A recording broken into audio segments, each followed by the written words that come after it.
is coming. You can feel it, can't you? You can feel that we are creeping toward the edge. And there will be a reckoning. This is my first experience working on a video game, and I had some trepidation at first because I wasn't familiar with where this level of storytelling and the depth of characters that are involved in these games was. And then they sent the breakdown of some of these characters, and the first couple, I can't even remember the names, but I wasn't interested. And then this father, this charismatic cult leader, and I thought, And they sent a monologue that Drew had written that was one of the most beautiful and harrowing pieces of writing that I'd come across. Now, I don't claim to be a perfect man, but I saw what was coming and I chose to act. I chose to lead. It took us a while to sort of lock into who Joseph really was. We understood him as a cult leader, and we understood that he believed that the world was ending and the sort of the purpose of the cult. But for me as a writer, the character didn't crystallize in my head until we found Greg and saw what he would bring to that performance. And it allowed me to, once I could hear him in my head, when I could sit down at the keyboard and start to write these monologues, it really started to flow. I understood the empathy that you could feel for Joseph because I knew that we had an actor that could reach those places. I started this project for you.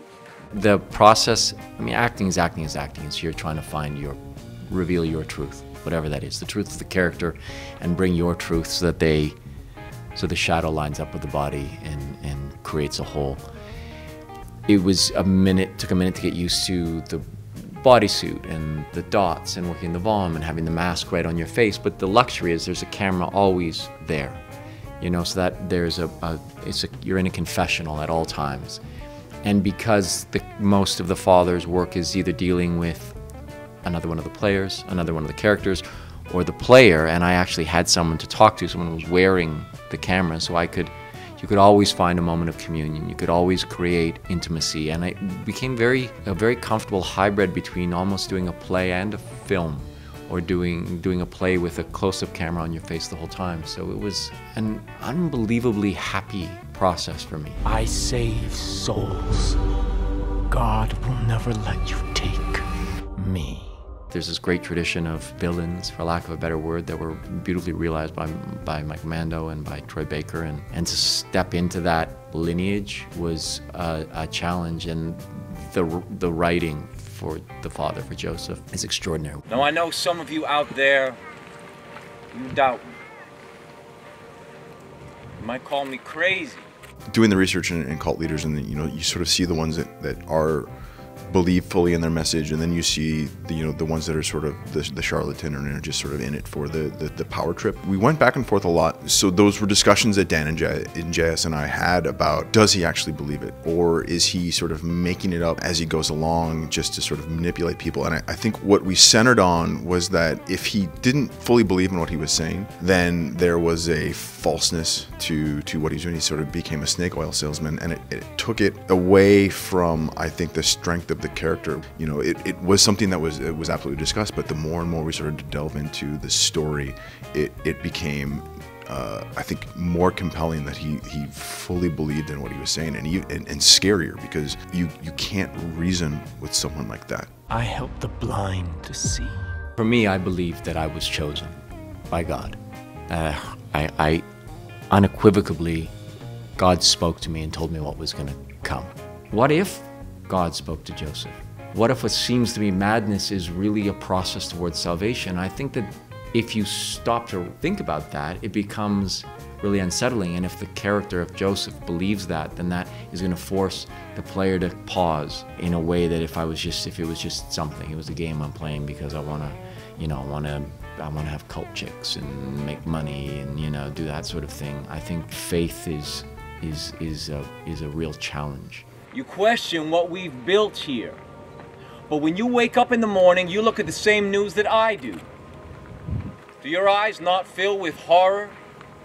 Every time you open your phones, every time you turn on the television, it's all confusion, fear, and anger. That is your world. Because it is set in modern times and is set in a familiar place, people are going to view it through their own lenses and view it with their own personal worldview, and that's the beauty of approaching the subject matter in a way that we do.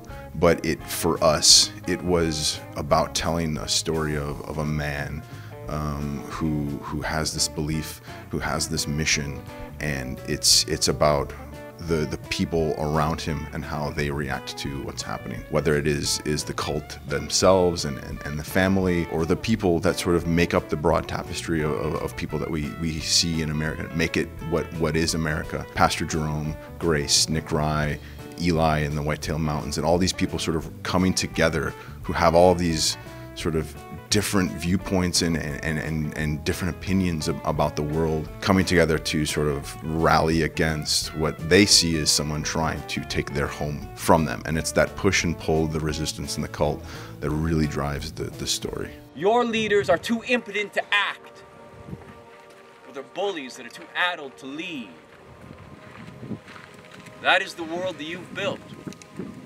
Any cultural signpost, and this game is a cultural signpost, is going to be able to be, you can find validation for whatever your views are either way. I think it's a game about a cult, and I think it's about a person who feels that they have a calling from God, and there's no specific religious affiliation of any sort. So I think that everything else is a projection onto it, and it's a conversation piece, and people should talk about it. If this game, which doesn't have a political intention or an agenda, causes discussion, then that's great, because discussion is the synthesis of opposing views, creates a harmony in some ways. And this, to me, is an artist revealing something about myself in the service of some great writing and a spectacular character, like a world-class iconic character living in modern times. Something is coming, but I will protect you.